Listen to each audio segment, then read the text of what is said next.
seeing obviously what this tour has done and the reaction it's getting, and putting us back 20 years, the feeling it was making that record. There's been conversations about should we kind of reignite that old sound. Interesting. So it's a tricky one. It's a tricky one because in my head I kind of feel I know where I'd like to go next, but this has kind of started some conversations which all our brains have kind of thought, what do we do?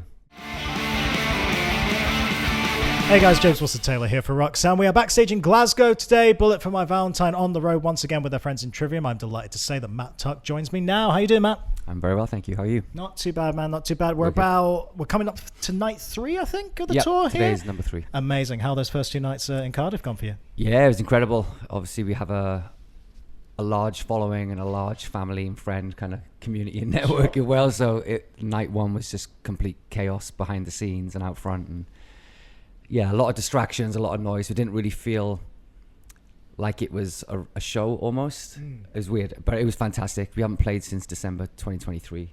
Wow. So that was obviously a thing as well. So the whole night was incredible. It was just so much information that was going on in our heads that we did it and came off, and it's just like it never happened. But then yesterday, night 2 in Cardiff was, for me personally, I preferred it. It was just a lot more calm. I had a lot more swagger.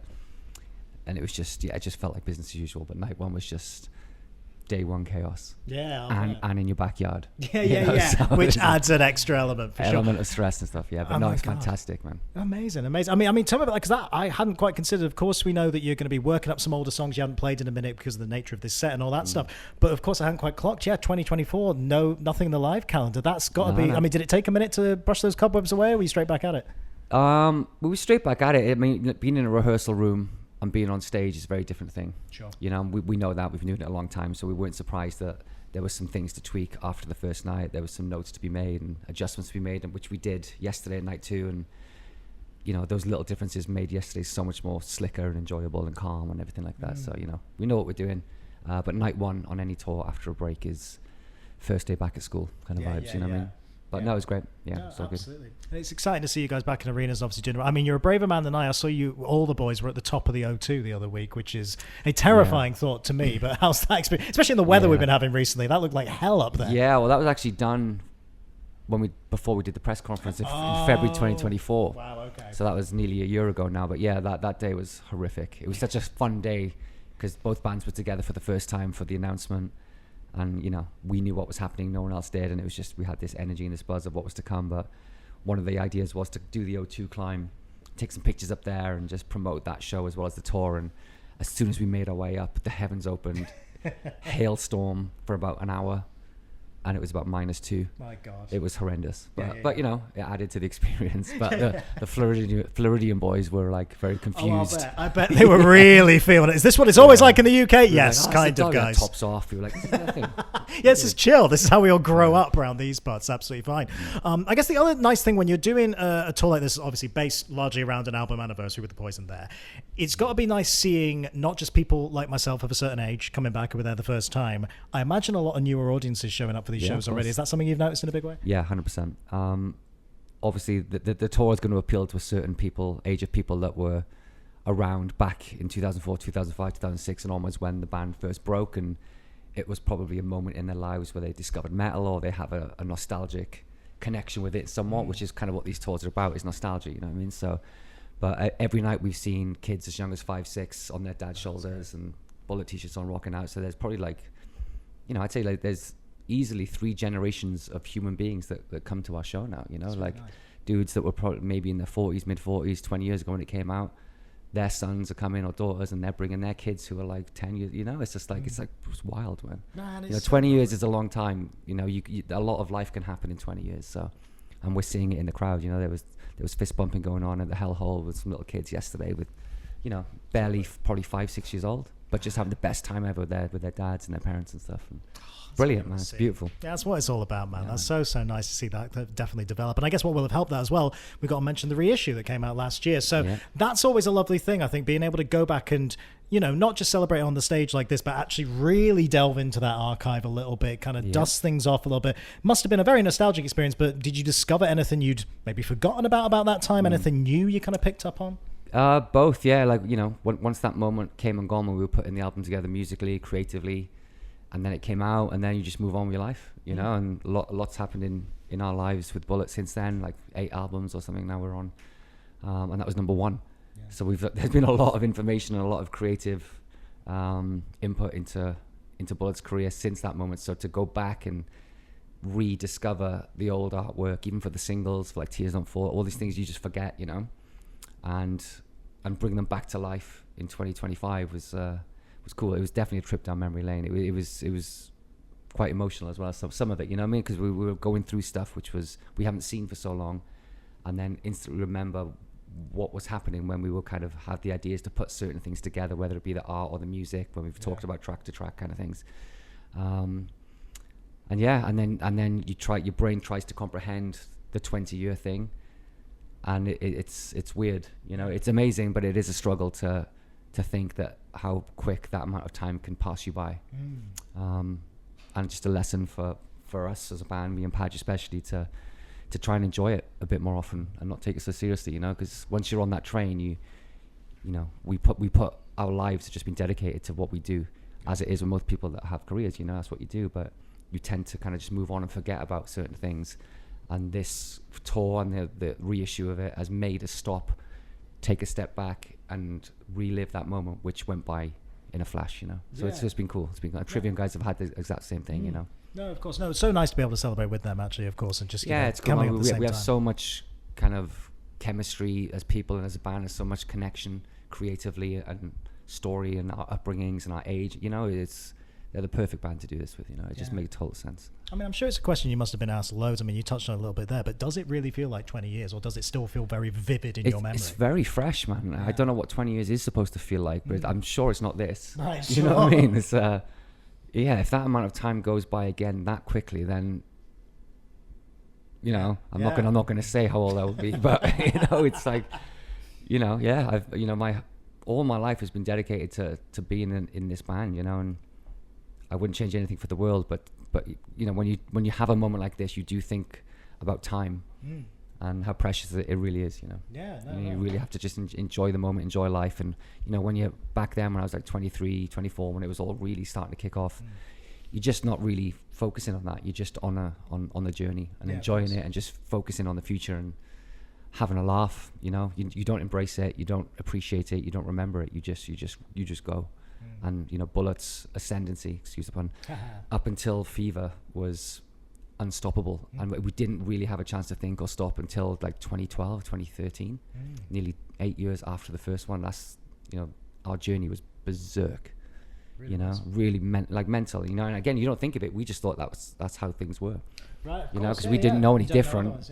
And with that comes a lot of great things, but you just don't appreciate it or kind of live in the moment. You're always focusing on the next thing, especially in music, so this, like I said, it's almost like this moment is turned on this kind of appreciation in your brain to reflect on where we came from, what we've achieved, the story of it, and just incredibly proud. It's man, it's weird.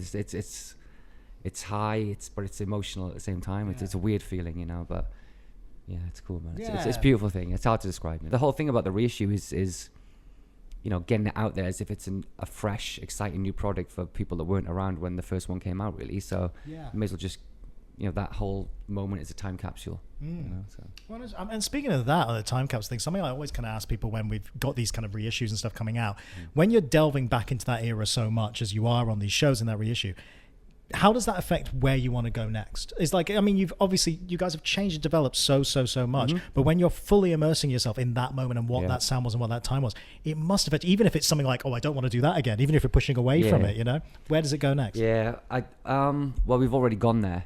Right, okay. So, but we did have conversations about it before the creative process started, and because of this, the conversations have restarted. So it's a difficult one because obviously the Poison and that sound and that era of the band is a huge reason why we're still around today. It was a huge record for us. It was a huge record for metal and British metal. We just, I don't know, we're in the right place at the right time. We were part of a movement with Trivium and Avenged and Kill Switch and all that stuff. It was a genuine new breed of heavy metal, which we were part of, which was amazing. And that's kind of what gave us this platform. But like you said, as you grow older and you get creatively different, things change. You want to experiment, you want to be brave, you go on that journey. And we've never really come back around. And seeing obviously what this tour has done and the reaction it's getting, and you know, putting us back 20 years, the feeling it was making that record, there's been conversations about should we kind of reignite that old sound. Interesting. So it's a tricky one. It's a tricky one, because in my head I kind of feel I know where I'd like to go next, but this has kind of started some conversations which all our brains have kind of thought, oh fuck, what do we do? Yeah, it's hard, but whatever we decide we'll get, then it's going to be sick, you know. We won't put anything out there that we're not fully behind just for the sake of it, you know. Oh, of course. I mean, that is the interesting thing, isn't it, that with the self-titled record, I mean, there was some of your heaviest ever stuff on there, and it almost felt like you'd kind of taken some of the greatest hits in the back catalogue and gone, and this is the modern version of that. This is what it would sound like 20 years later. So I guess it must feel like a strange step to be thinking, oh, what do we bring from the past? But at the same time, that's kind of what you've always done in a way. It's like finding new angles. It's just overthinking. It's just because we've been so consumed by this, you know, a year leading up to this point, and now we're here, and all the people are, you know, it's just such a celebration, such a successful tour, you know. Like, we knew it would do good, but you know, to be like smashing out the rooms we're doing is fucking phenomenal, you know what I mean? And there's obviously an appetite for that. So unfortunately, that kind of gets a little bit in your brain and kind of eats away. But again, we're not going to do it because of that. You know, we've got a good radar of what we want to do, and I'm once I kind of lock in on something, you know, I see it through, and that's the way to do it. You know, we're not going to write an album just because this is happening. But that's what I'm trying to say. But there is food for thought of maybe let's try and write a couple of songs and see how we feel. Okay, if it feels dated and there's no progression, then absolutely not. You know, I think we know when things feel comfortable or yucky. Stuff, you know? Yeah, it's all about the feeling, you know. You know when it feels right. And you say obviously some of that work has already happened. I know you want to give too much away, but how much kind of stuff are we talking about? How much is in the locker at the minute? 13 tracks. Oh, wow, so a huge chunk, a long way to go. None of them have proper top lines or vocals on. It's just in the studio with guitars and just having fun instrumentally, writing stuff, messing around with tunings, and that's how we've done things on the last album. Don't go in there with an agenda to write a certain way. We just try and make things different, like tuning the guitar differently or using a different amp. All those little things just kind of make your brain think in a different way, and you can play certain riffs in different tunings on a different amp which sound better than others for some reason, even though it's the same riff. Right. So it's just discovering something which, you know, gets the heart racing and makes you want to play guitar, you know. Yeah. And then you just keep going until you get it. And sometimes it's 6 months, sometimes it's a year. So I don't know how long this journey is going to be, but we started it and it'll be done when it's done. Yeah, exciting stuff ahead either way. Well, we should also mention in terms of things and future plans that are ahead. US, which I know the fans are so high. I mean, we were just talking, weren't we, about some of these massive shows that are going on out there and massive festivals too. That's got to be lovely to see that. You know, we always knew that the UK fans were going to go absolutely nuts when you announced this, and so they did last year. Yeah. But then to be able to see the demand immediately, people being like, come here, do the international. So that's really, really cool. It's amazing. You know, it just feels so good that we're having a bit of a moment again. You know, I think it's to be around 20 years, I think is something to be proud of and something to celebrate in the music industry, especially as a metal band. You know what I mean? It's how many, you know, you can't count many bands that have had a 20-year career. And still feeling like we're nowhere near done. I still think we're kind of just in the middle of our career, really. You know what I mean? So, but yeah, it's gone wild. And there's lots of plans behind the scenes for other territories and leg twos of North America and all this stuff. And yeah, man, everything's good. Yeah. You know what I mean? It's like, we're smashing out like 5,000 to 9,000 cap rooms in the States and Canada, and it's like, let's go. Let's go. You know, it's a big night out, man. It's a big night out. People want to get involved. It's going to be good. And another key live moment we've got to mention, of course, Back at Download. Always great to see you guys on that lineup. Always great to see you guys at Donington. Yeah, just got to be another really exciting. I love the lineup this year. I think it's really exciting. Lots of really interesting new names on there, and of course some returning favorites as well. Just got to always be a joy to have that on the summer calendar, right? Yeah, it's always a pleasure to play Download. You know what I mean? We've been doing it for so long.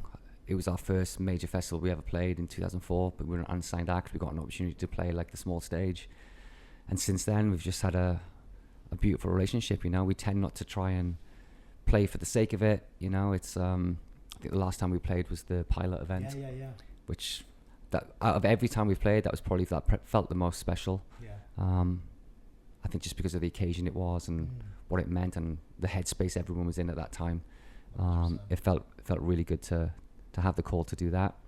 And we're back, and it's going to be brilliant. And you know, it's still on the list to be at the top of that bill one day. You know, and hopefully, you know, smashing out the O2 and the Co-op Live here in the UK and doing the business we've done. You know, finally maybe we'll get the call. You know, but we'll see. You know, hey, you're getting through the bucket list, man. You are. Man. There can't be much left on that at this point. You are ticking them off. You know, it's but you know, whenever we get the call, should we get that, we're ready to go. We've been ready for a long time, but you know, we're patiently waiting in the wings until it's our turn, you know. I mean, I'm glad you mentioned the pilot, because that is one of the most special. That whole weekend was just, I mean, yeah. It was fun. It just had a different vibe to Of course. and obviously it was a lot more scaled down, but it was more special in a way. I don't know, it was weird. It just felt like we were doing something which mattered rather than just playing a festival, because it was part of your touring cycle. It felt like we were part of something which was bigger than the bands, you know. It was really cool. Really special really cool. event, that one. It really, really was. Matt, I'm going to go and let you get ready for this show, man. But congrats on everything. It's really, really exciting time for the band. Look forward to hearing new music whenever that arrives, and just enjoy the rest of this massive tour, right? I'm going to. It's a great, man. It's a great start. I'm just buzzing for the rest of it now, and into Europe as well. Another 4 weeks from the UK into Europe, and yeah, life's good, man. Life's good. Long may it continue. All right, Matt Tuck, everybody.